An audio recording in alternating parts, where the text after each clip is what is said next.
السلام علیکم ورحمۃ اللہ وبرکاتہ۔ اگر شروع سے ہی جانور کی آپ نے پرورش کی قربانی کی نیت سے کہ ہم اس جانور کی قربانی کریں گے، جیسا کہ عموماً گاؤں دیہات میں ہوتا ہے، کیونکہ وہاں جانوروں کے پالنے کا رواج ہوتا ہے۔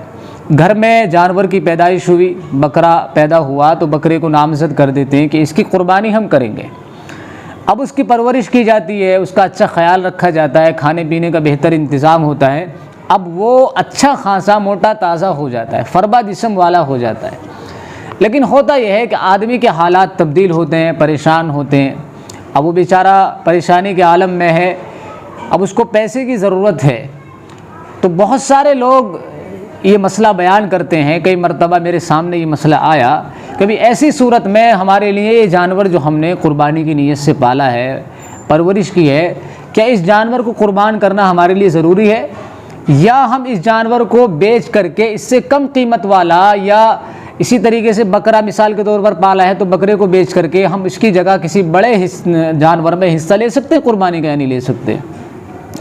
تو یہ مسئلہ جاننا ضروری ہے کہ ایسی صورت میں آپ اس جانور کو بیچ سکتے ہیں، فروخت کر سکتے ہیں اپنی ضرورت میں۔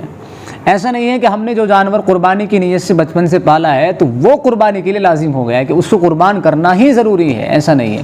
اگر ضرورت ہے آپ کو پریشانی آ گئی ہے، پیسوں کی ضرورت ہے، حالات نہیں بن رہے ہیں، تو آپ اس پالے ہوئے جانور کو بیچ سکتے ہیں، اور انہی پیسوں میں سے آپ کم پیسوں کا بھی لے سکتے ہیں، یا کسی بڑے جانور میں بھی حصہ ڈال سکتے ہیں، کیونکہ قربانی کی نیت سے جانور پالنے سے قربانی کے لیے وہ جانور لازم اور ضروری نہیں ہو جاتا ہے۔